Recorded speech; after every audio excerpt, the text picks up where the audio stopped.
Today's episode of Mark Who 42's WHOniverse is brought to you by Audible.com.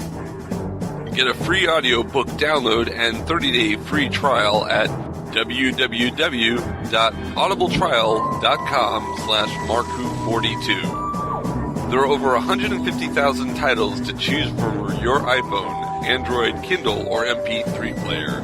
You lucky guys. That's www.audibletrial.com/MarkWho42. And now, here's the show.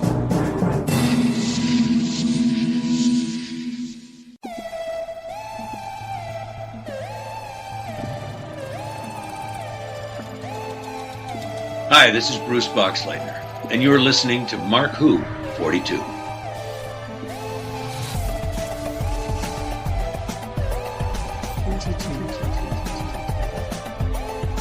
Welcome to Mark Who 42. That's right, Mark Who 42, Doctor Who on Krypton Radio.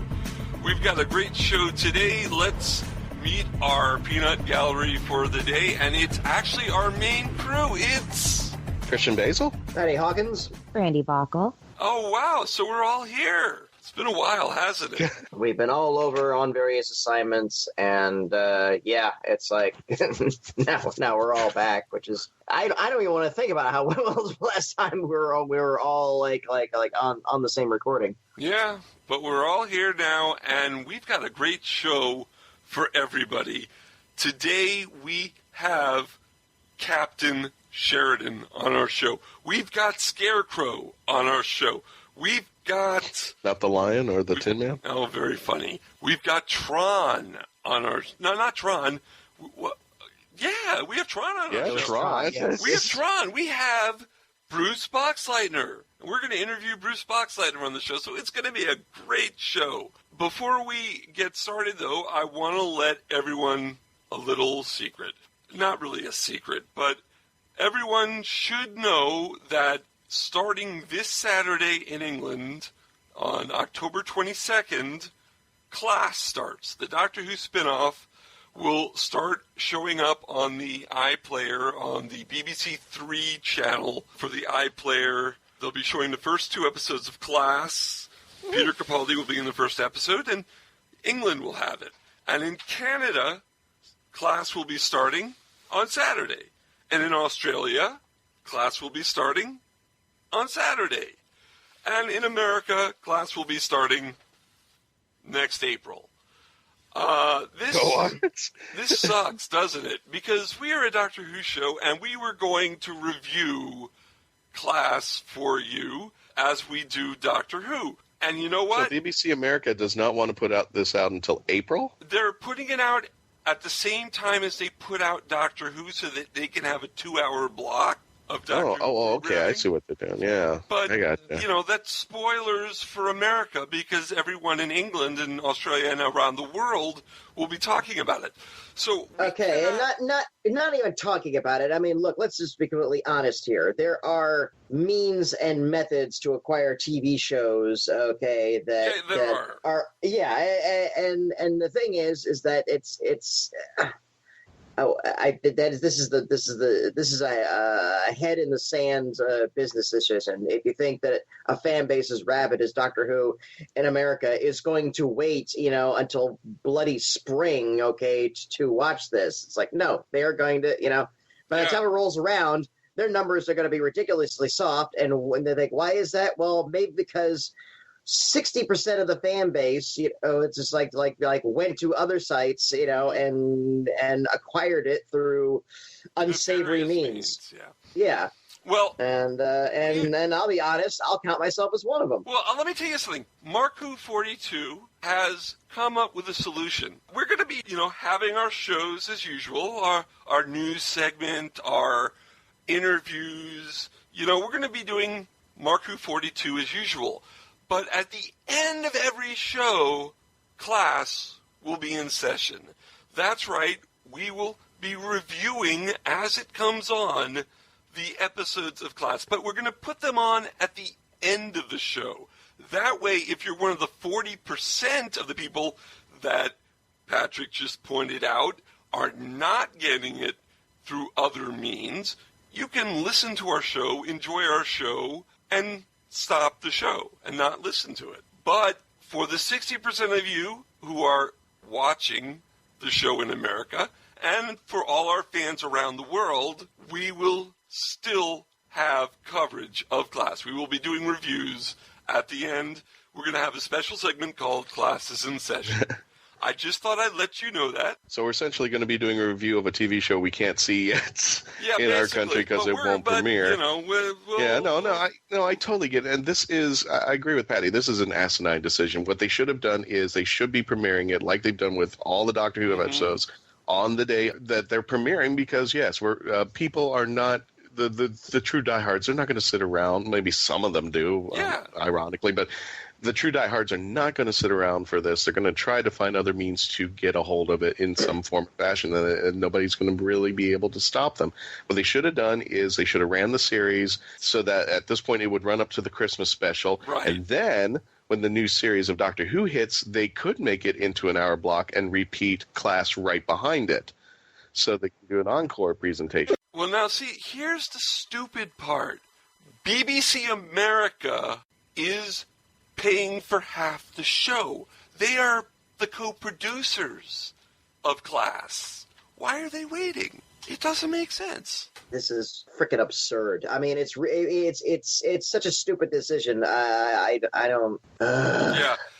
Yeah, nobody thought this one through. Now, listeners on Krypton Radio, most likely because the news and the interviews take a long time, we may not have Class in Session on Krypton, but that doesn't mean you don't get it. You can go and listen to our podcast version, which will have it at markwho42.net, on iTunes, everywhere around the net that you can pick up our podcast. I'm just letting you guys know we are not ignoring Class. And I will be posting this information on the website. Well, it's probably up there already while you're listening to this. It's going to be part of our show, but it's at the end. It'll be separated by a classroom bell going off. It's basically a place where if you don't want to know about Class, you can stop it at that point. Okay. We're giving fair warning. Instead of our spoiler alert, which we do for news articles, it'll be separate, but it'll be the same show. Now, here's the thing, Patty and Brandy. This is where, when the series premiered in England, and then it took a while for it to get to America, I went out and saw them earlier because friends of mine had links and such, or ways to bring them to me, and then I would watch them. But here's the thing, and I don't think they understand that, and I think it's with every Doctor Who diehard Whovian. When it premiered on BBC America, I still watched it again. Yeah. And if they premiered Class this year, when it's supposed to come out with the rest of the world, not only will I watch it throughout the year until the Christmas episode, I'll probably watch it again because I want to get my Doctor Who fix again, and I'll probably DVR Doctor Who and Class if they did an hour block in April. There is another reason why BBC America is doing this, not just to have that 2-hour block, but they're starting Dirk Gently, their new series of Dirk Gently coming up this weekend, and so they want to promote one show at a time. And they want people to watch. That still Douglas doesn't Adams, gel Dirk well. Gently. I mean, they could make it the Dirk and They want to promote one show at a time, which is why they're going to run Class concurrent with the new season of Doctor Who. Exactly. I know it doesn't make sense. It doesn't Thank make you, well, Pat. you know. It doesn't does that make sense, Brandy? I mean, it doesn't gel. Hey, don't get me wrong. Dirk Gently looks good. I introduced it at New York Comic Con last weekend. It's going to be good. I like the British version, but the American version looks good too. I think it's just asinine. I don't think they're thinking things through. I think there's some producer that's got a Michael Grade mentality right now that's driving me insane. And I'm like, why would you take a year off? Why are you doing this to the fans? You got to find a way to encourage them to watch and to delay this. No, it just doesn't make sense. And they could cover at least through our current wilderness years with Class to give us a bone to. I thought that was the whole freaking point. Yeah, exactly. Yeah. Really, I thought that Class was supposed to, was the set. It was. Well, the Olympics were the reason that Doctor Who wasn't on this year, according to the BBC. We can debate how stupid BBC America is behaving, But you know what? It's not a date. Well, whatever it is, it's time for...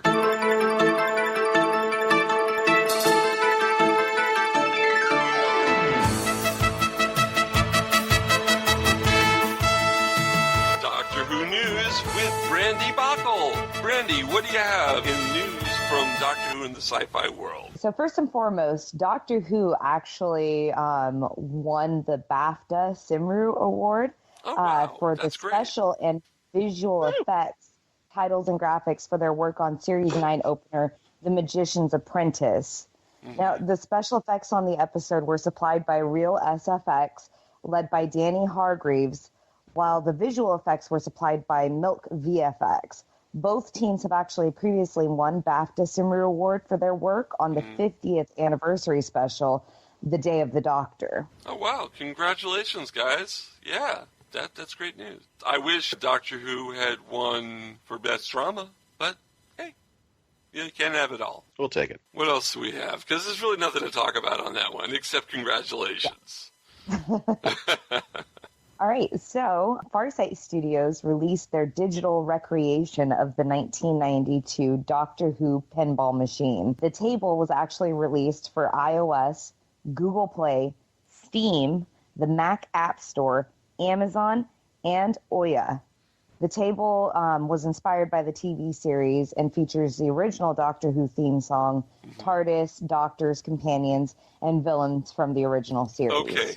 I have to say something about this. I actually contributed money to their crowdfunding, and so I got free copies of this book. Well, not free because I paid for it, but I have the pinball, the virtual pinball game, and I don't hold out here. I played We're your friends. Yeah, I've played it. It is great. Oh, it is just like the actual pinball machine, except I never realized when I played the actual pinball machine, I didn't realize there were all these storylines connected to it, that if you do certain things in a certain order, you get certain reactions to the points and stuff. And there are like 10 storylines you can play. It just depends where you hit, and it's really cool. And you can read about the storylines on the virtual game.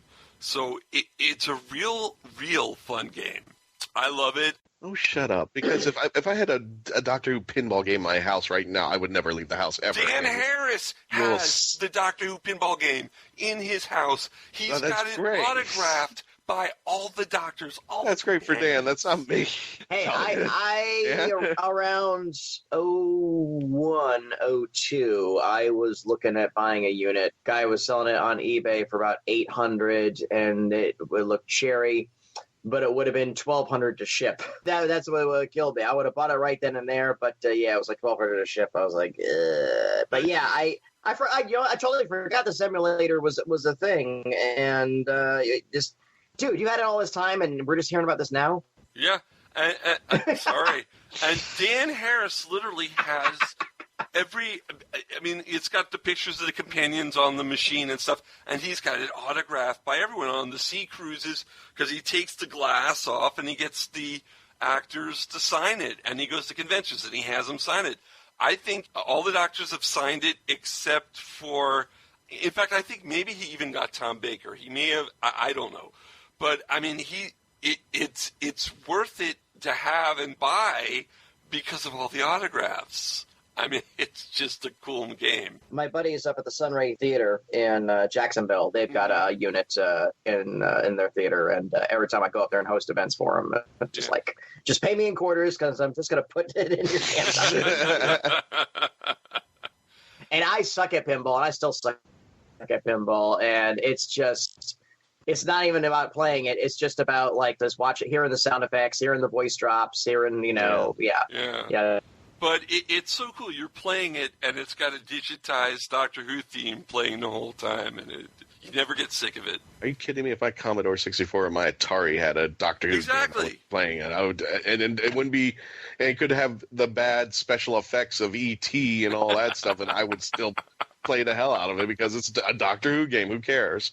Yeah. A pinball game, I'd be at the house, Yeah, forget the birth Speaking deposit. of, has anybody dabbled with the Doctor Who Lego game? No. Dimensions? Yeah, I've seen YouTube videos of it, and it looks pretty impressive. Yeah. Like all the different doctors actually have different abilities and stuff like that. I mean, it's they don't have voice drops for them, but everyone has a unique ability that's indicative of that particular doctor. Yeah, I've seen Dimensions played. It looks amazing. But the pinball, if you like pinball, definitely look into this. The app is available for your iPad, for your all the things. It's basically the Pinball Arcade app. There's a charge for the pinball game. You buy that game, and you'll have it for the rest of eternity. Because once you get a newer iPhone, you can just re-download it, enter your registration details, and it'll download it again.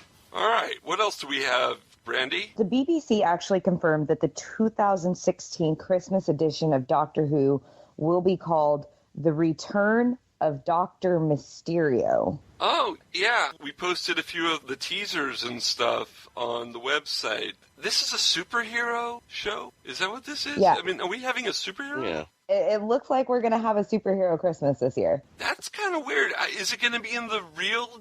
I'm wondering if this takes place in the Doctor Who universe or if he goes into an alternate universe. Because, yes, I remember in The Mind Robber there was that superhero that was in the land of fiction because it was fiction. And when they went in the chase to see Dracula and Frankenstein, they were robots in a funhouse. There's never been actual flying people without a jetpack or something. There's never been flying people in the Doctor Who universe. There's never been a superhero except for the Doctor. So I'm wondering if the Mysterio storyline takes place in Doctor Who proper. What do you guys think? All I know is no matter how you slice it, I am extremely nervous. Yeah. I mean, it's going to be a superhero parody. I am not a fan of superhero parodies. They all tend to be not particularly funny. Mm-hmm. If it's going to be a parallel universe, I despise the parallel universe trope. Yeah, so I just, again, yeah.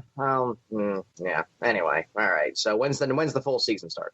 Well, April. Well, I think well, I'm actually positive about this because I'm nervous too, and I think your nervousness stems from my nervousness. Is that they're going into the world of Marvel DC? They're riding on that. They're trying to ride that wave, and they're using Doctor Who to do that.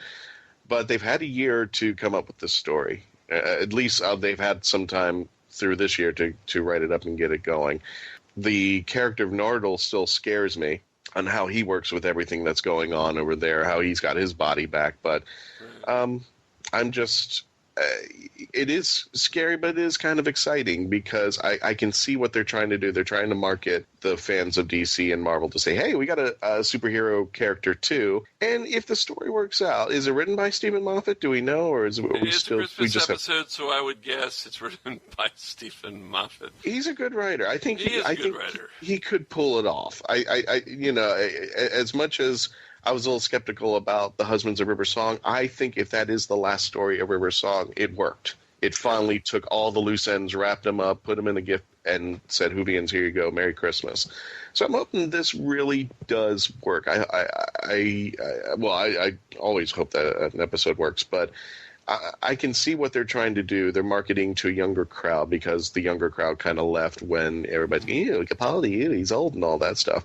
But I think with a superhero relationship, people can start moving towards the Doctor. I'm just more optimistic about things when it comes to Doctor Who, and I said, yeah, I'll give it a shot. I think all of us will give it a shot. Did you guys hear that Pearl Mackie may actually be debuting in the Christmas episode, not the first episode of the season? That I didn't hear. Yeah, it's definitely I didn't know that. Something that's been going around the net for the last few days to about a week. I don't doubt it.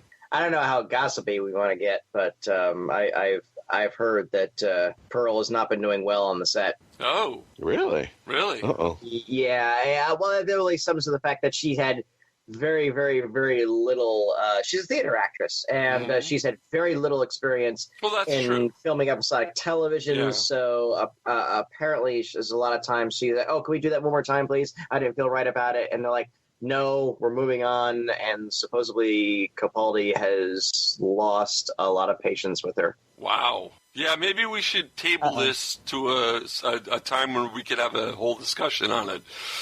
Did want to say something about companions, though. You guys know that Jenna Coleman, when she left, she did that series Victoria.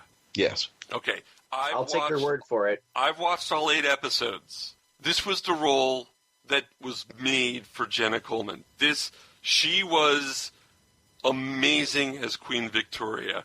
And I have to say that as an actress, and I've always said this, I've never Clara bashed, that I think she did a great job. And after I watched episode 8, I went back to the first episode of her prime characters, Bells of St. John. I didn't hate it. Now, I think when we reviewed the episode, I didn't hate it either. So I need to watch Rings of Akatan again. Now, we did not like that episode, but now that I see what range Jenna has, I actually see the emotional connection between Matt Smith's character and Jenna. I thought they had no chemistry. They actually did in Bells of St. John. I may be changing my mind. Victoria was so good. How does one series reflect on a previous series? I turned myself off to her, and maybe I shouldn't have. Maybe I've been, maybe I've been reviewing her episodes with a closed mind. No. There's no question that Jenna Coleman is a good actress, and we've seen that from other things that she did, like the Titanic series that she did. She's a good actress. Great actress. She's going to become famous because of Victoria. But just like Capaldi and anybody who's been working on that show, if you don't give them good dialogue, if you don't put them in a good story, and you try to push this story arc that just really is getting to the point of nauseating, where the story arc becomes the story and not something that was subtle like Bad Wolf, where it was more playful, it was more discreet, it wasn't driving too much until the very end. But when you start to push it at the very beginning of like, oh, wow, look, this story arc now. Bells of St. John was very playful. Bells of St. John was very playful. They were just... But I didn't see the relation. I saw the relationship with Dalek Clara. I saw the relationship with Snowman Clara. I didn't get why Clara Prime went into that TARDIS. She seems so reluctant and so like, why? And even still, to this moment, I still don't fully get why she ran into the TARDIS. Yes, she had that lifestyle, but the direction that she chose with the character because of the writing kept feeling like, oh, I'm doing this out of necessity as opposed to I really want to do this, and it seemed conflicting. Well, and the more stories that came out through series 8, it just didn't gel well. She definitely didn't have any chemistry with Capaldi. I know that, but people have told me they saw chemistry with Matt Smith, and I said, no, you didn't. Well, I think I did now. That's all I'm saying. I'm not saying Rings of Akatan is going to be a good story, even if I watch it again. I'm just saying that the playfulness between Matt Smith and Jenna Coleman did show up in Bells of St. John. And she doesn't go right to the TARDIS. At the end of the episode, she says no, but come back and maybe I'll change my mind. Yeah, I just...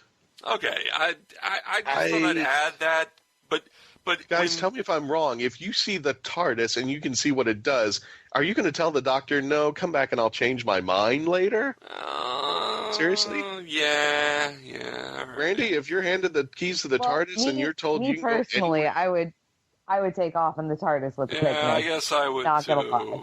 I would too. I just don't know anybody of any sense, especially now. Well, Rose said no until he came back and said it's also a time machine. It made sense because she had to watch her boyfriend. She had to take care of her mom. She had things to hold her down.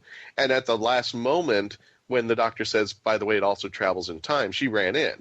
Well, there was nothing to hold Claire down. Her mother had passed. Family that she was watching. The mother had died, and she was doing a favor for the family. She was helping the family out because the mother had died, and she had been visiting when it had happened. Enough of that. I'm just I just had to say that because I had to. Can we just happy that she's gone? Yeah, we can be happy. and Victoria will appear on PBS in January. You must watch it. It is amazing. It may not be completely historically accurate, but it is a great story. Like most historically accurate movies that come out, yeah. It's the new Downton Abbey, basically. It was in the time slot Downton Abbey was on last year and the year before, and on PBS it's on at the same time of year that Downton Abbey was. Victoria's the new Downton Abbey. Brandi, do you have anything else? Well, this month actually marks the 50th anniversary of the creation of Cybermen on Doctor Who. Okay. Yes, so the 10th Planet came on 50 years ago, yeah. Excellent. The 10th Planet.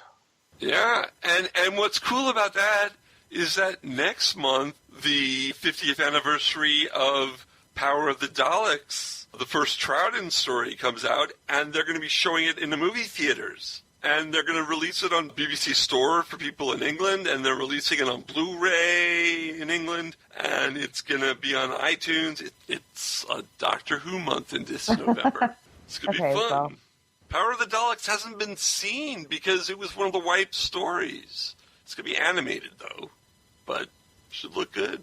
Well, I've never listened to it because I've never listened to the audios. Listen to it because it's a great story. It's really I don't need to listen to it because I get to watch it now. That's true. You could watch it now. Yeah, well, I mean, I've always said I will hold out until I'm on my deathbed to listen to the audios of the Missing Adventures because again, I've always said, all right, maybe they'll find them in a film vault in Africa or something. Or I'm willing to accept these animated stopgaps. I'm willing to do it with them, and I'm excited. I plan on going. I'm going to the theater to watch this one. Yeah, I'm taking my fan club Weekend TARDIS to a field trip to see it. I'll probably be in there all by myself, or I'll be in there with I'll probably. That's the way we were when I went and saw the Batman Return of the Cape Crusaders. Me and 4 friends, and we had the whole theater to ourselves. One other person showed up, and then it turned out to be another Disney actor buddy of ours. Like, oh, sit with us because there's nowhere else, And we had the entire screening to ourselves, which was awesome. So, I just can't wait for them to be new Who fans. And at one point, I'm sure one of them are gonna get up and walk out. So, oh, I thought this was gonna be something else. How was that, Patty? How was the movie? Oh, it's brilliant. It's absolutely brilliant. It sags a little bit in the middle, but if you enjoy Batman 66 at all, you'll just love the heck out of this. And it's crazy because I was supposed to introduce the panel at New York Comic Con, but I got held up by the Stan Lee thing.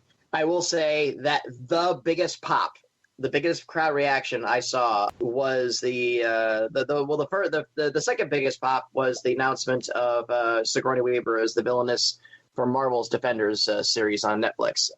They didn't say who she was. I was literally backstage when they announced, oh, let's bring her out. She's amazing actress Sigourney Weaver. And everyone was like, woo! And everybody backstage turned and looked at me, and they're like, so who she's playing? I'm like, I don't know. But for the Batman 66 announcement, I knew about it 2 days ahead of time because I walked in for a tech rehearsal and they were playing the video. But during the Q&A with Adam West, they're like, oh, so is there going to be a sequel? It's like, well, I'm under a non-disclosure announcement. I can't talk about that.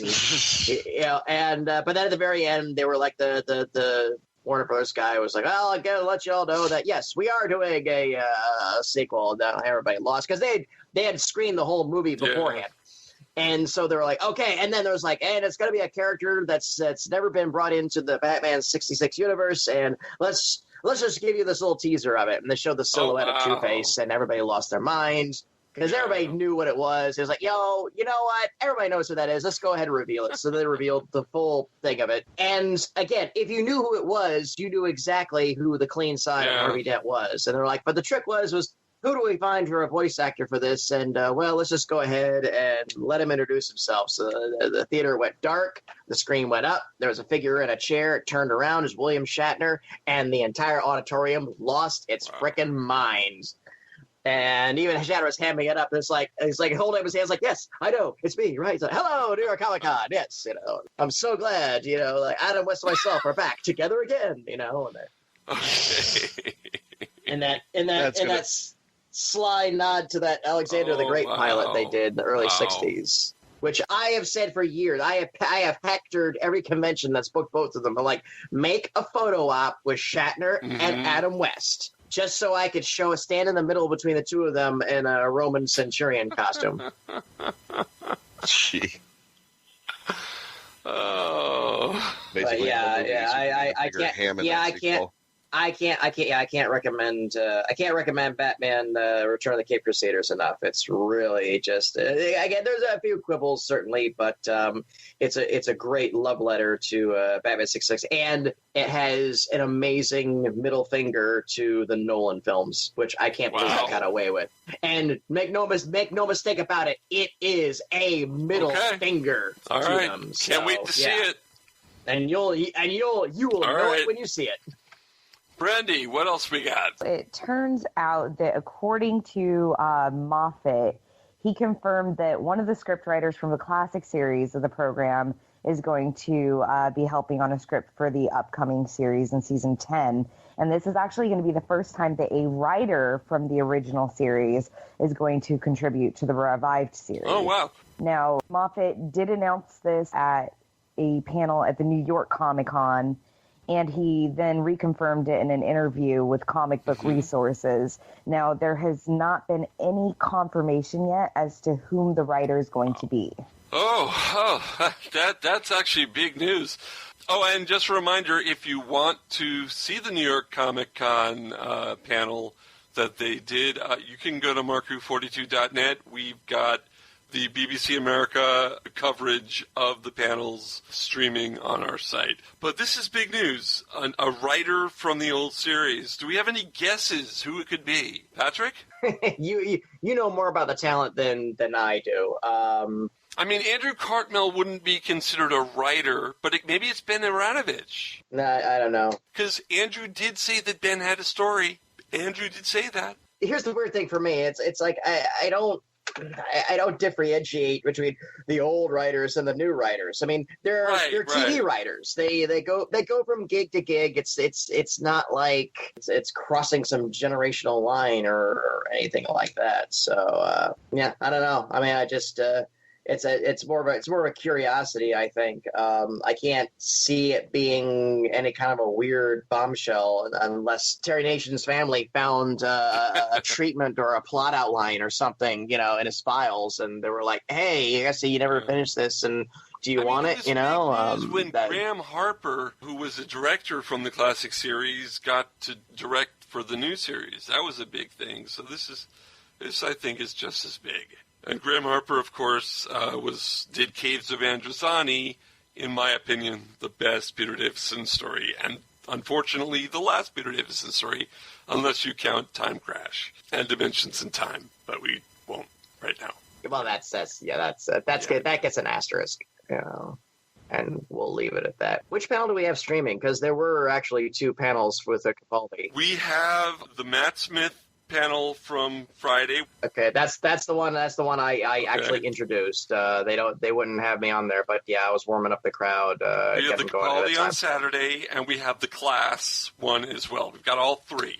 Okay, because here's the weird bit. There was a sub in the dealer's room. There was a sub stage that they actually. So there are actually two Capaldi panels. One at Madison Square Garden. The one one I introduced. Yeah. Okay, all right, then there you go. All right, I was mildly curious. Okay. And no, I didn't get anywhere near close to a Capaldi. When I introduced the one at Madison Square Garden, they played a whole episode of Dirk Gently first, and Capaldi and Moffat and them, they weren't even in the building. So they might not have even been in the country at that point. I got no complaints. I got a hug on stage from Kevin Smith. Adam West thanked me, backstage, and Stan Lee remembered me. So I count the weekend as a win. Stan Lee remembers you should bring a tear to everyone's eyes. Well, he remembers my picture. I'll leave it at a picture of you and Stan Lee holding a picture of you and Stan Lee holding a picture of you and Stan Lee holding a picture of you and Stan Lee.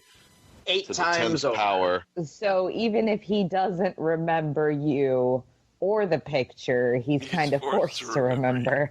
Brandi, do we have any other news? So recently they released the preview for the first episode of Class, And I don't know if you guys have seen it yet. No, I have. I'm sure you have. I purposely didn't. Well, I saw it. I'm not giving anything away because it is still fairly hot off the press. I'm going to watch it this Saturday. My heart fluttered. I'm okay.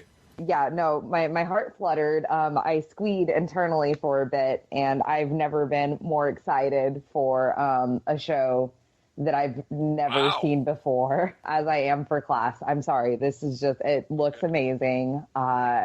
And then, as you guys know, the first episode is going to feature Peter Capaldi, and he was actually in the preview as well. So that was really exciting for me, too. Well, of course, they got to put him in the preview. They're going to, I know. Yeah. I know, but, my heart, it melted like chocolate. I remember back at the previews for Deep Space Nine, and they made it look like it was Captain Picard's second TV series. Oh yeah, because he was in the first story, wasn't he? He was in the opening story of Deep Space Nine. Basically, the handoff, they were trying to get the Whovians to go over to Class, and then hopefully Class will build up enough young audience that they'll move to Doctor Who eventually. So True that. Well, that's about all the time we have for the news. For all these news stories and other news stories, I'm once again going to mention, go to markwho42.net. We've got our news all there, as well as our old podcasts. So we're going to take a break. When we come back, we have got that interview with Bruce Boxleitner that is, it is good. You're going to love it. So we'll see you, or rather you'll listen to us, right after this. Hello, I'm Nicholas Briggs, the voice of many monsters on Doctor Who, and executive producer of Big Finish Productions. And I'm pleased to announce that Mark Who 42 Books have joined forces with Big Finish to bring you Big Finish Audio. There's this fella who calls himself the Doctor, and he says he has saved me, and we are in his time machine. You're right. I think I've broken something. What about you? Yes, I'm fine, thanks. I'd rather think I broke your fall. Oh, sorry. Mark Who 42 Books will now offer to bring you the best in Big Finish audio. But why are they here? How do you do? I beg your pardon? Oh, no need to. I'm the Doctor, and this is... I am Leela. By all means, please do come out to play, Doctor.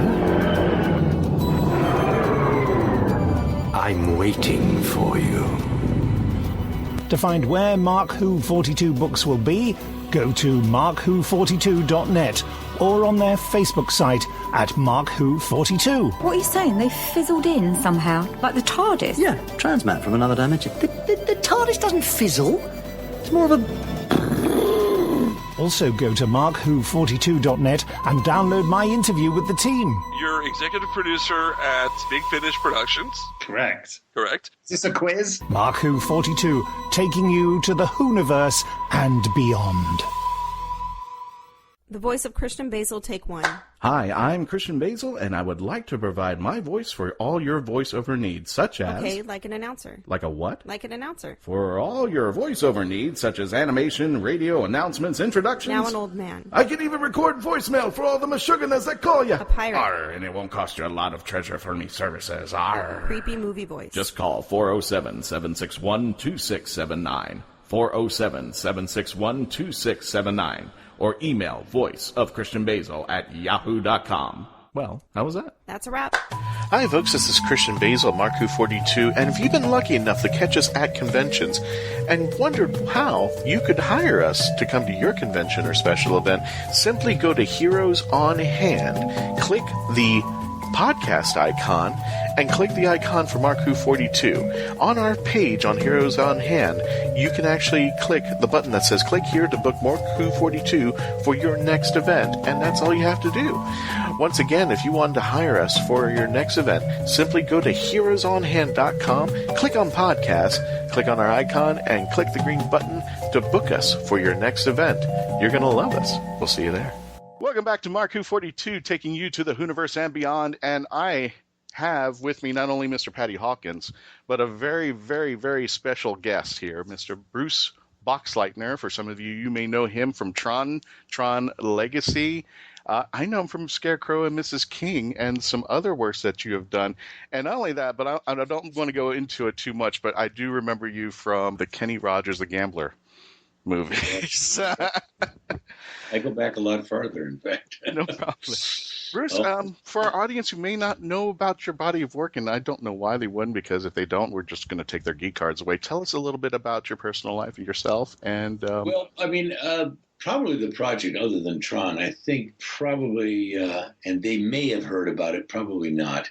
It was a long-time series in the 90s called Babylon 5, which that really made my sci-fi cred. And Tron kind of started it, but, when we first did Tron, it had a very lukewarm response. In fact, I went right back to television, to tell you the truth. I went back into TV series work. I thought, well, there goes my movie career. Anyway, it actually did. It didn't do very well, and it was kind of, and I think, the irony is that back then they didn't quite know what to make of it. You know what I'm saying? Well, we've actually had Don Shore and Cindy Morgan on the show previously. Well, first of all, my question to you is, when you did this movie, when you first were doing it, and you had all those screens right behind you, and you had those funky cuts, did you ever think that Tron would be, well, for no pun intended, the legacy that it would actually become? None at all. I had no clue. Pardon the pun. Yeah, exactly. Anyway, no, I don't think any of us did. The fun about doing that movie was, first of all, I turned it down originally. I didn't want to do it. I didn't understand it. I read the script. I was doing a Western out in the middle of Arizona for NBC, and I was sitting there on a horse trying to read this script. I tucked it in my saddlebag, and I said, when I get back to the hotel, I better call my agent. I can't make sense of the damn thing. Tell him no. And then when I finally did, I left that in the saddlebag. Some Wrangler has it somewhere. Was that the series How the West Was Won? No, it wasn't actually. Oh, okay. Wyatt Earp in a movie for NBC. Oh. And, we were outside of Tucson, Arizona. But anyway, that script, I never looked at it again until I got back to L.A. A couple weeks later.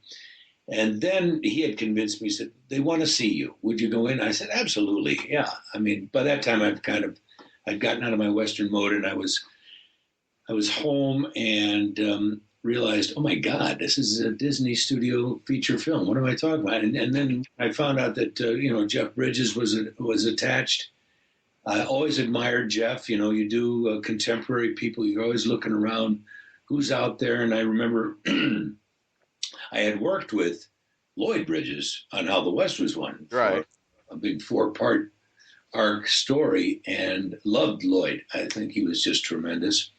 And he kept saying, you remind me of my son, Jeff. And I thought that was really cool.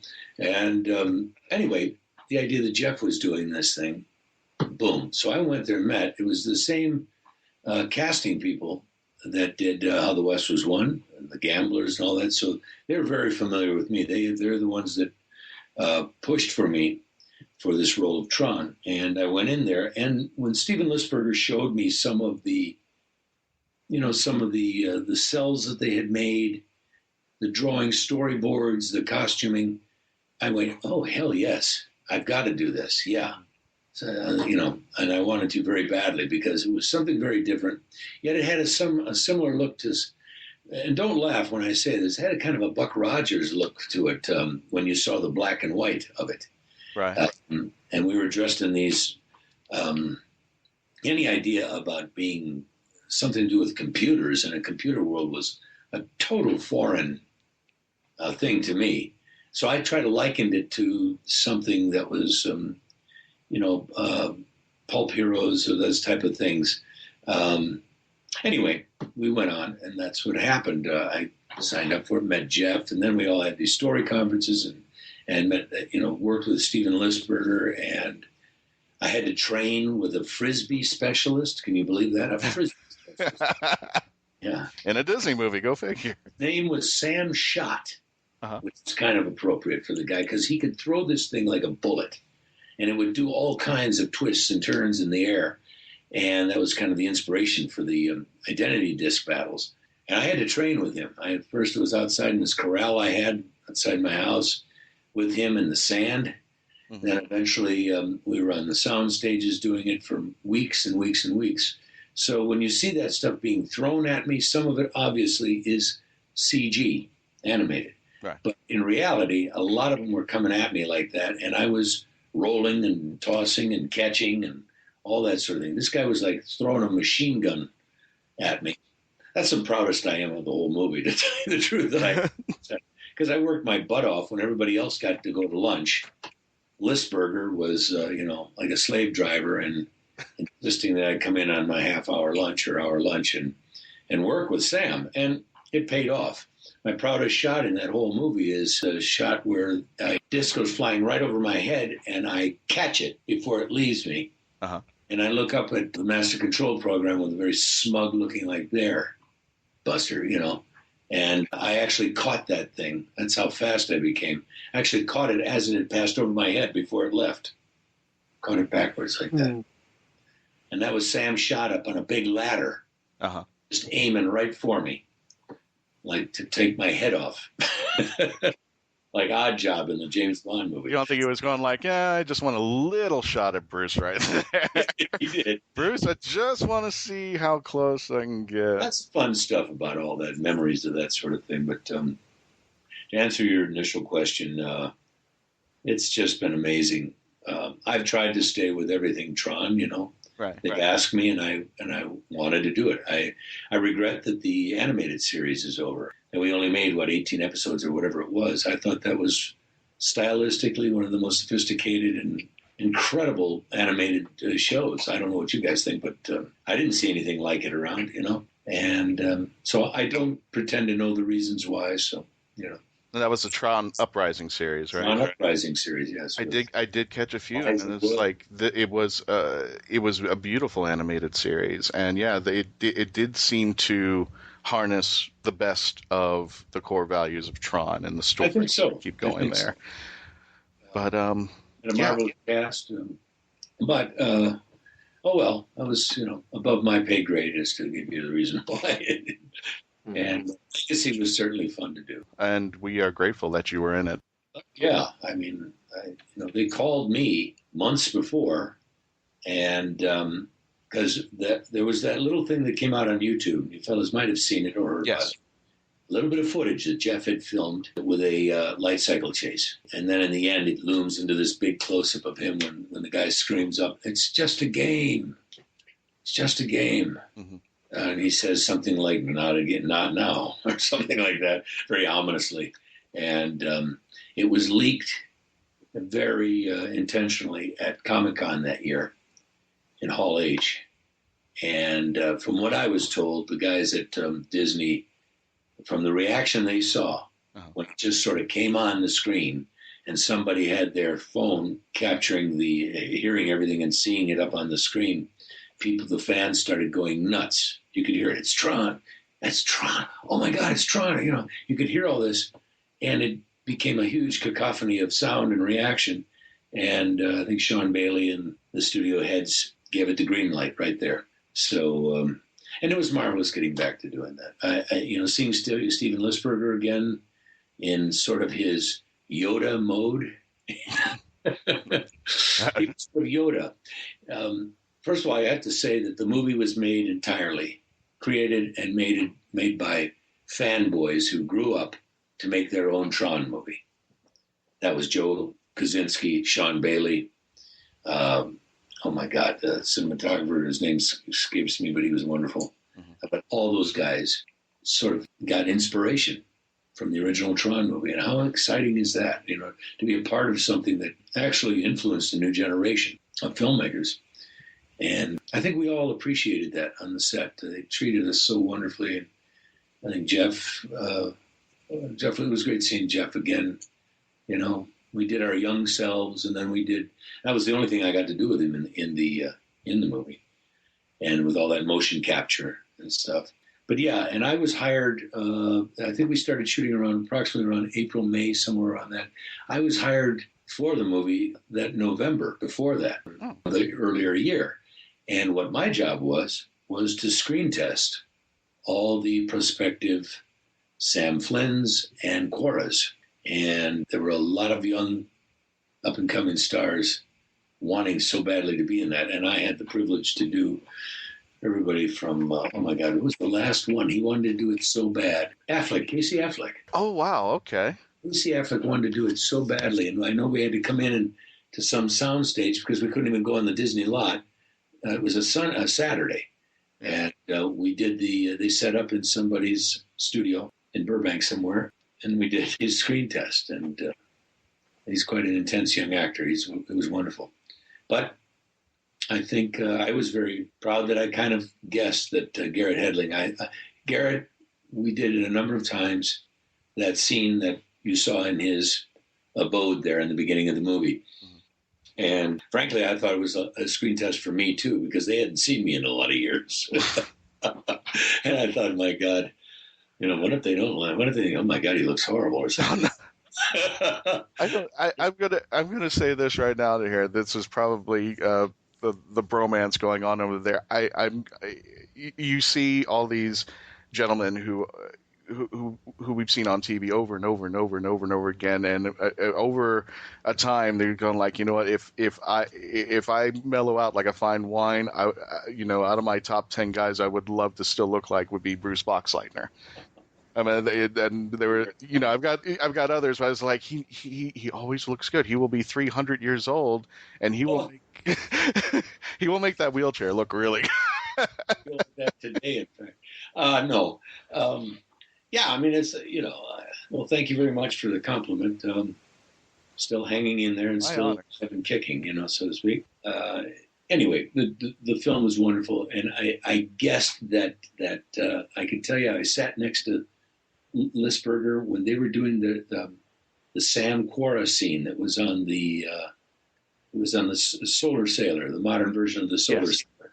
Yeah. And Jeff says to him, I'm going to go take a break and knock on the clouds, because he was an old guy and needed a nap. And they went on the end of the thing and they sat and talked to each other. That was one of their scenes. Obviously, I'd worked all day with him on the other one, and we shot it so many different times. Then I also did a scene with Olivia Wilde, and I think 2 other gals. And because they didn't have quite I'm giving you some real insider baseball stuff here. They didn't have anything quite written yet for Quora. That was still in the works. So that's how early all of this was, okay? This was still going through writes and rewrites and things like that. So what we did was the scene from the film Blade Runner between Harrison Ford and Sean Young, where he's telling her, those aren't your memories, where she's trying to deal with the fact that he's basically telling her she's a replicant and she's not that real girl. Those memories aren't hers. And there wasn't really anything for her to say, but the camera was on her reaction to that. And they wanted to see this vulnerability, this defiance, and all those kind of things. Right. And Olivia, with those immensely beautiful eyes, I think just took the cake right there. Just did it. And I'm sitting next to Lisberger. We're in these director's chairs. We're looking up at them. And they're up on this set and doing the scene. And we whispered to each other. I said, what do you think? And he says, I'm thinking what you're thinking. I said, yeah, that's them.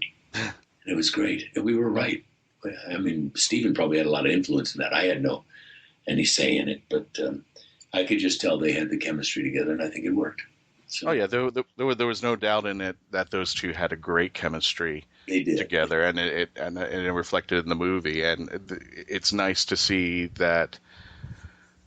Also, that there, I guess, for a better term, a pain that they were going through, and they were looking for solace in between this. Does that make sense to anybody, or am I just gabbling on there? My favorite thing is the very last shot of them. Yes. He's on the bike, stoically looking ahead into the future that he just told me that he was going to, that he just told Alan that we're going to take back the company.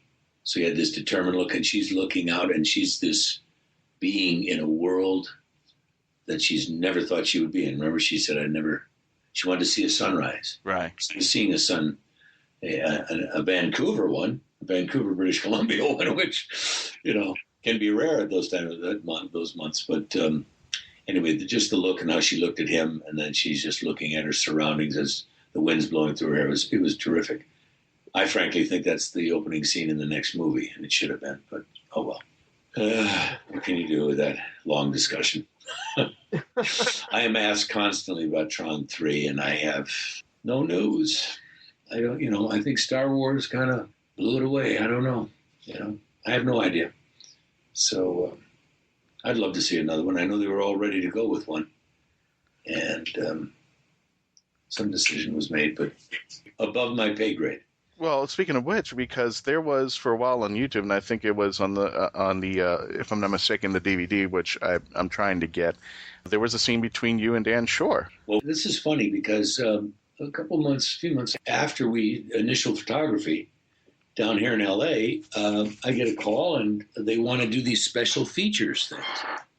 Now, we did an incident before we shot, too, by the way, up in San Francisco, where I appear as Alan Bradley, and it's a big rollout of the new game.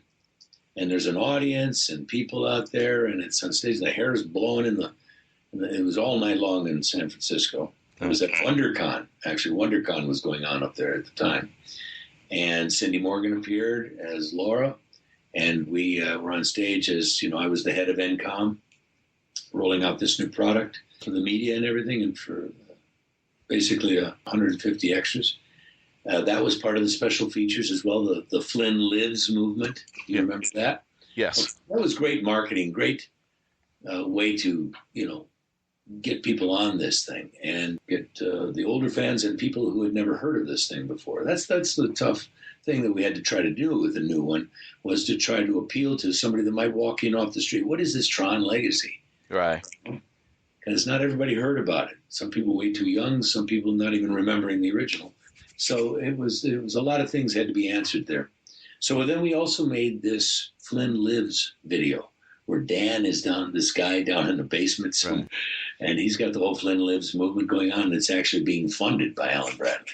And sort of guerrilla underground group that we had. And that was all filmed later.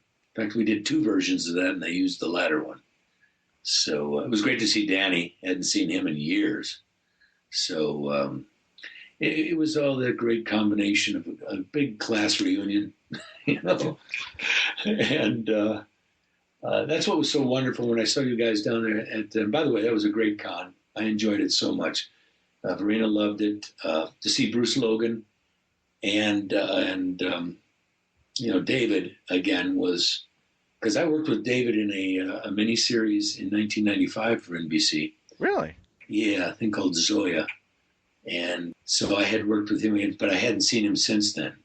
And it was just wonderful. Bruce Logan, what a talent that man. Look at the films that he's been associated with over the years. You guys saw that. Oh, yeah. My God. He blew up the Death Star. I mean, what more can you say?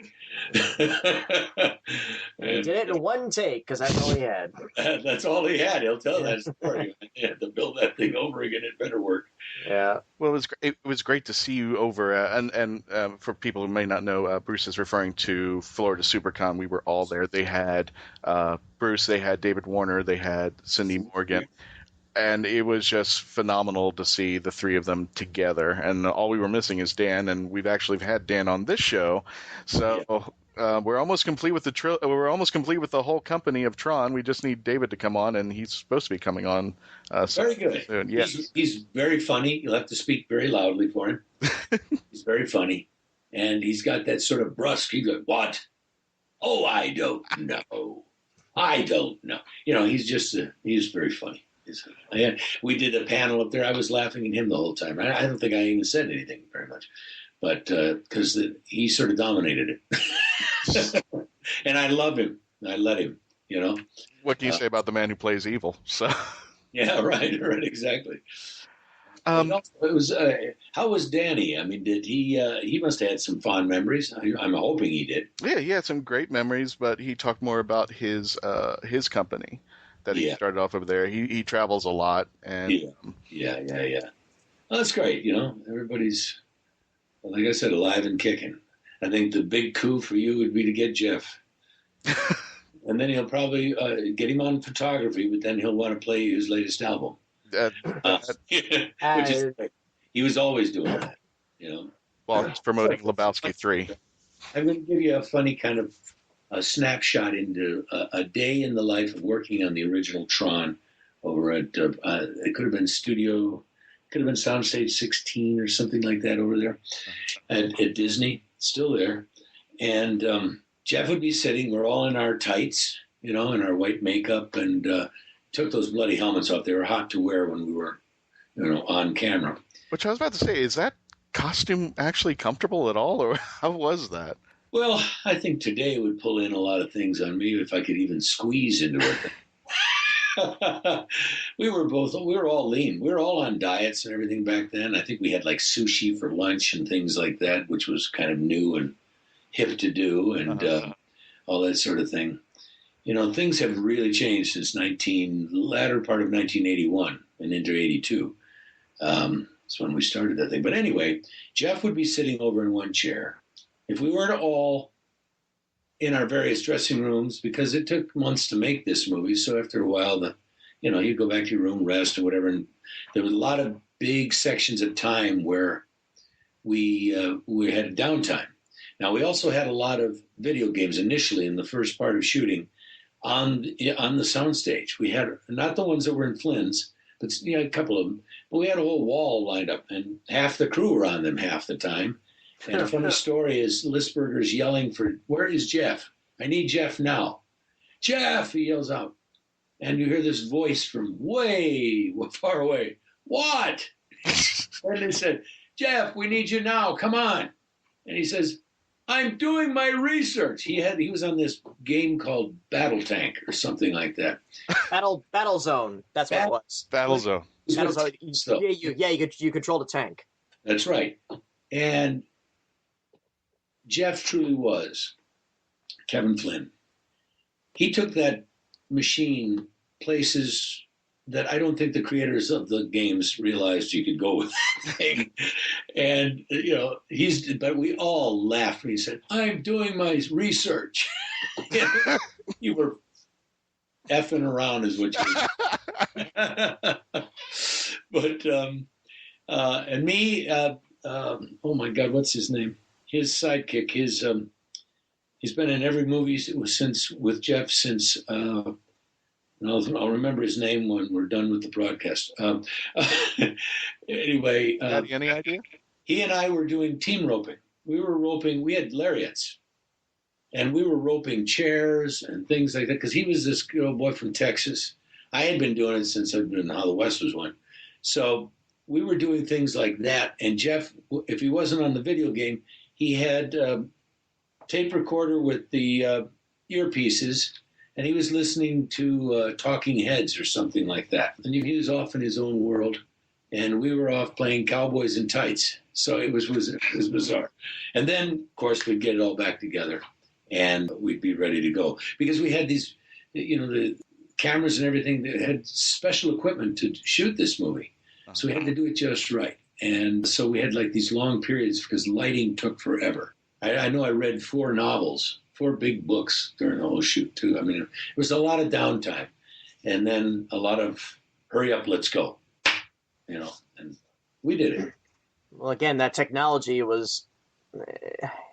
Tron is such a unique creature in that so much technology was developed for it that will never be used again. So many of the tricks were in that there's always been a clarion call for, and you've seen this recently, some people talk about going back to practical effects, but those type of practical effects are actually before Tron. So Tron is this evolutionary technological cinematic bubble that nobody is ever going to either go forward or back to.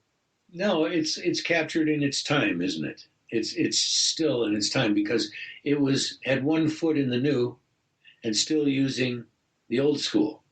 Very much. You know what I'm saying? Because a lot of those cells were hand painted. Harrison Ellenshaw is the guy you guys need to talk to. He's we call him the grumpiest old man in cinema.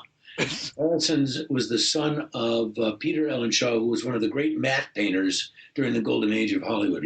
He created those huge, beautiful landscapes or oceanscapes, things that actors would be projected against, would work against. And you believe that was the real scenery. So it was logical for his son, Harrison, to go into this effect, this new tool to use to create those worlds. And how we have created new worlds now. It's amazing. But that little bit of 20, 30 minutes, whatever it was in Tron that was actual CG, was that first step forward, into what we're now is people like you say are going, I wish we could go back to some real effects, like real stunt work. That's probably, if I was critical, we still had stunt work and stunt men and women.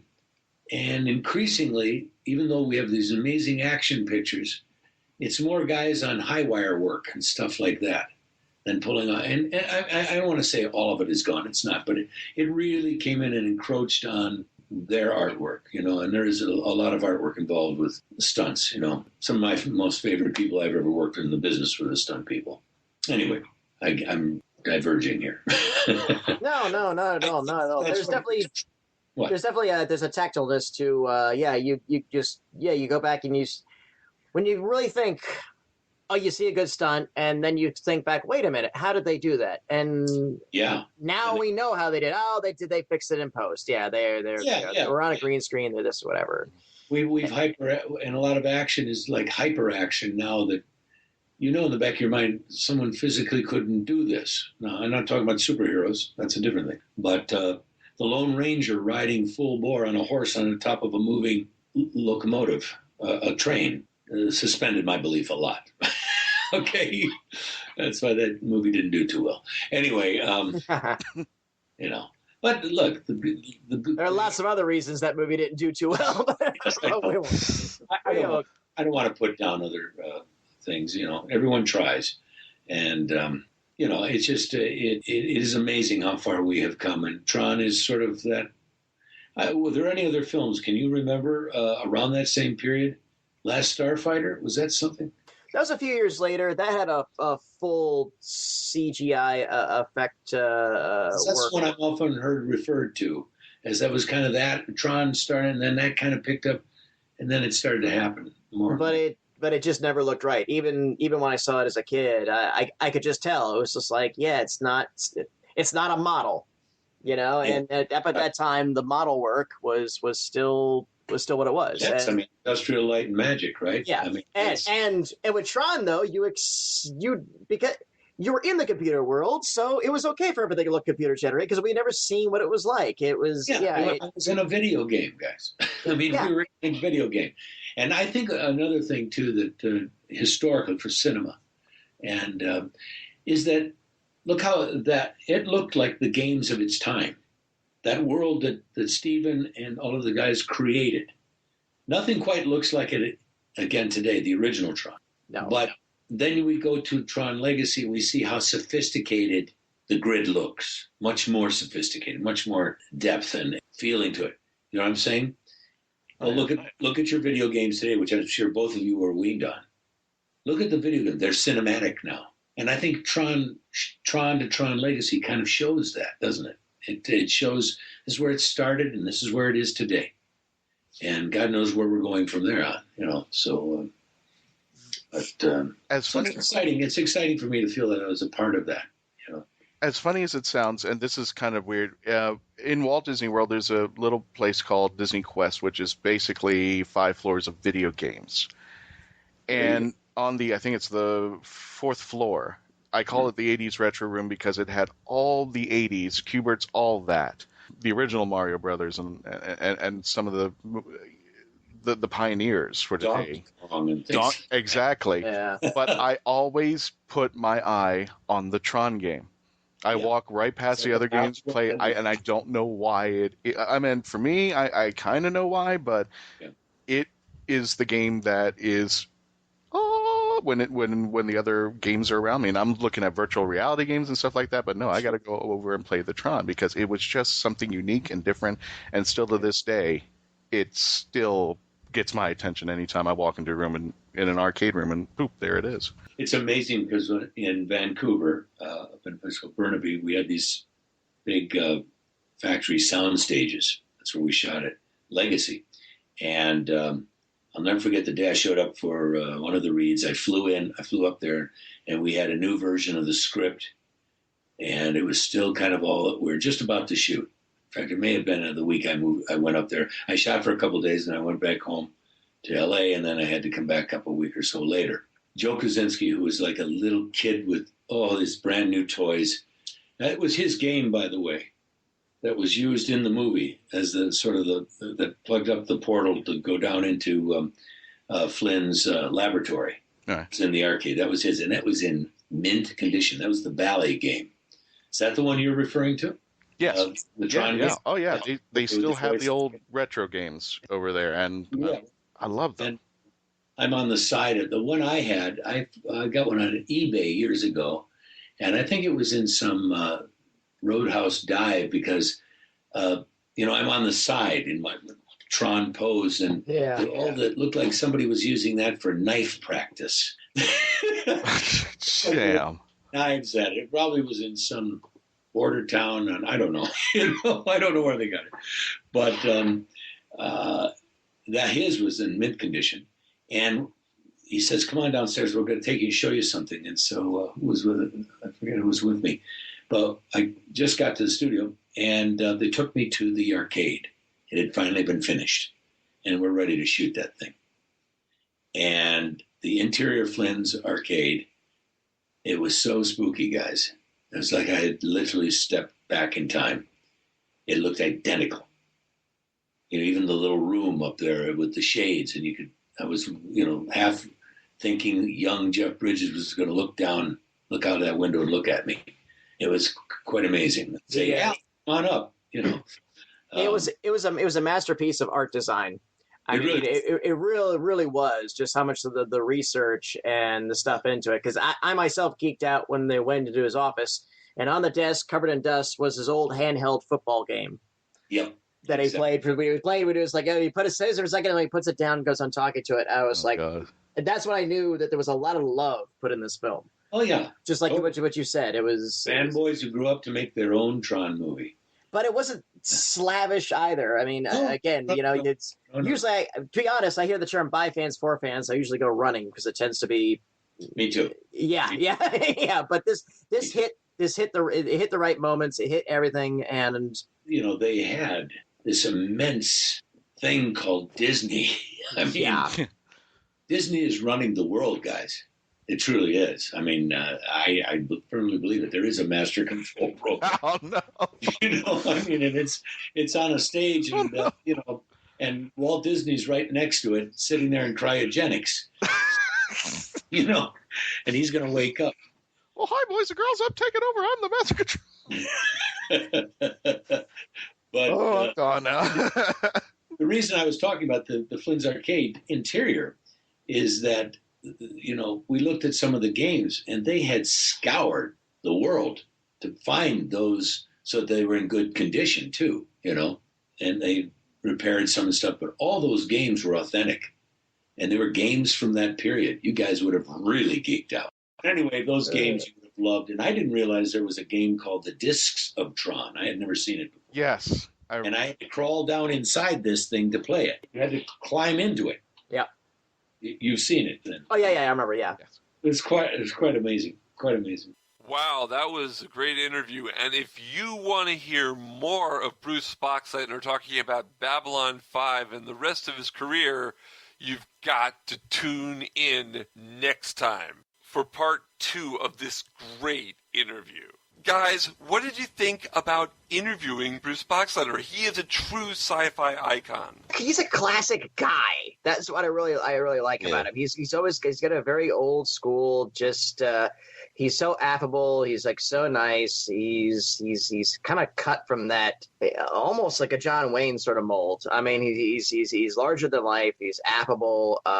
He's just a genuinely cool dude. And I could talk to him all day. And I kind of got the impression they could have wrapped with us for another hour or so. So it was hey man, anytime was come back on. Yeah, I hate to say this, but how even with certain people, for a better term, your heroes, you go up there, even though you kind of walk up and you already put the self-impression of, God, he's gonna say, who the hell are you guys? Why would I want to be on your show type deal?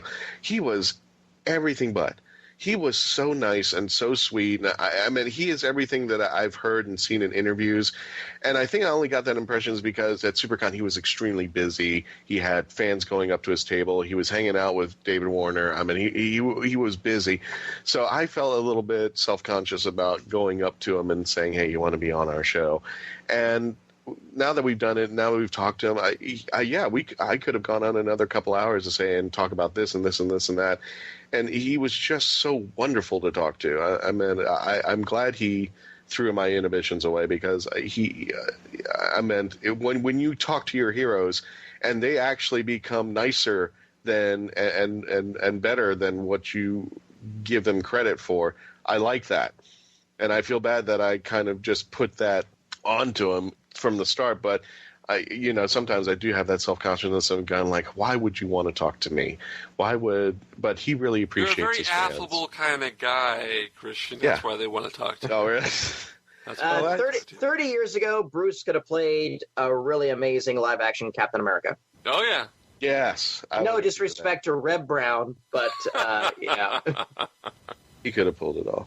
Well, guys, I think that's about all the time we have for the show. Do we have any last words from the Peanut Gallery? We've got MegaCon Tampa coming up soon, don't we? Oh, we should mention that. Totally, yeah, we Christian. do. I think that's where Patty was going with that. We'll just keep with the best secret we got out there. The last weekend of October, which is 28th, 29th, and 30th. Want to come to the Tampa Bay Convention Center. Get your tickets now at megacontampabay.com. David Tennant's going to be there. Woohoo! They just announced we lost Alex Kingston, but all you Hercules fans, Kevin Sorbo is now going to be out there. That's a good replacement for Alex Kingston, Kevin Sorbo. Yeah, that works. Yeah, you get what you get, and you just. Hey, no, but you get a special. Yeah, I like Kevin Sorbo too. I totally want him on our show. I'll ask him. I've interviewed him twice at conventions. Yeah, so I'd love to have him. We got along really well. I can talk to him all day about Hercules and about Andromeda and about his guest spot on Hawaii 5-0 because he did a good job there too. Billy Piper's going to be there too, isn't that right? Billy Piper, and they're going to have a special night with Billy and David together. Yeah, it costs a little extra for that panel, but it's going to be well worth it. You can find out more information at what website? megacontampabay.com. And again, for all of our hardcore fans out there, just to remind you that if you're only going to go one day, David Tennant is only scheduled to appear on the Sunday. So, which is a departure. So don't show up on Saturday asking where David is, and they're gonna, tell you, well, you gotta come back tomorrow. So, but do come on other days because Mark Who 42 will be conducting Doctor Who panels all weekend long, and Mark Who 42 books will be exclusively selling Big Finish Doctor Who audios and Sonic Screwdriver's 12th Doctor, the new ones. Which reminds me, Mark, I need to buy a replacement 11th Doctor screwdriver from you. I lost mine in the crowd at Madison Square Garden. Okay. So I was handing out prizes and stuff, and I think I said, "Here, hold this for me." I never got it back from that cosplayer. So famous last words to any. No. I mean, they I don't think they stole it per se. It's just that I got whisked to another. I had to run to their side of the building and cover something else. So I never got it back, and I was just like, "Oh, okay, fine. It's not like I can't get another one or whatever." So everything else too. So yeah, by all means, please come on out. It's not Halloween; it's Halloween weekend, so you still get at night. You still get your Halloween stuff going on. That stuff too. Yeah, it's the 28th through the 30th of October at the Tampa Bay Convention Center. It's gonna be fun, guys. But now it is the end of the show, guys. We have to say goodbye. I have one more plug. Okay, go quick. For it. The following weekend, if we have any fans out in Phoenix, specifically the Tucson area, I will be appearing at the Tucson Comic-Con. I'll be doing moderating, emceeing, and a bunch of other on-stage duties. I solidified that deal at New York Comic-Con. So yeah, we got anybody at Tucson, please. The Tucson Comic-Con, come on out and see me. And hey, you're the Mark 42 guy. So yeah, all fun, neat stuff. But yeah, good cast. Marina Sirtis, Casper Van Dien, Tony Todd, a lot of Tony guys. Todd. He's in everything. Yes, he is. Yes, he is. You say the word Tony Todd, Mark falls in love. Because he's in everything. He's kind of like Mark Chapman. And the final plug, speaking of losing things, the Traveling TARDIS is back on the Facebook site all month up until October 31st. The 31 days. The 31 days of Halloween with the Traveling TARDIS, especially new pictures of Traveling TARDIS from Halloween Horror Nights this year, and unfortunately, for a very short time, St. Augustine. And we wish the very best for everybody who was affected from Haiti all the way up to Jacksonville and from all further others and further up. Yeah. Anybody who was affected by this storm, we wish all of our hopes, love, and prayers for everybody who was affected by Hurricane Matthew. You know, it affected us as well. I took on a little house damage. We were able to straighten it up, but people were not so fortunate. So we all give our love and hope and support for everybody who was affected by the storm. All right. Don't forget, folks, go to Facebook. We're MarkWho42. Tweet us at MarkWho42. We're now on Tumblr, MarkWho42. God, we're a lot of MarkWho42. I guess that's why we're called MarkWho42. Go to markwho42.net and join the WHOniverse army. You can get our news stories. You can get our podcast there.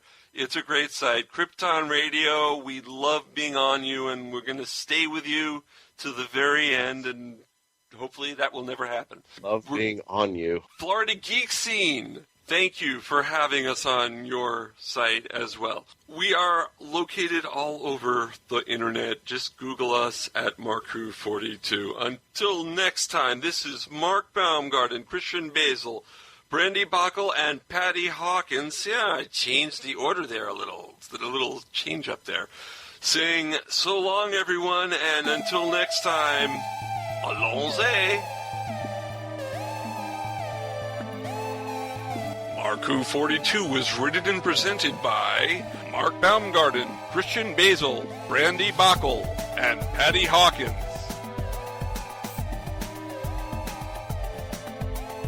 This episode was edited, directed, and produced by Mark Baumgarten. Visit markwho42.net, where you can register and become part of the WHOniverse army. We can be contacted by email at mark@markwho42, subject line, ? If you'd like a chance to be a guest on our radio show, send an email to our media relations director, Christian-basel, at markwho42media@yahoo.com. You can have MarkWho42 entertain at your next event or convention. Go to heroesonhand.com/MarkWho42. Space Coast Comics is a free monthly magazine found in over 120 locations currently throughout Brevard County, parts of Osceola, Volusia, and Indian River County in Florida, and soon to be available in Chicago. Follow them on Facebook to learn more. Doctor Who and its properties are owned by the BBC, the British Broadcasting Corporation. This show is owned and copyrighted by Mark Baumgarten 2016. This is Krypton Radio.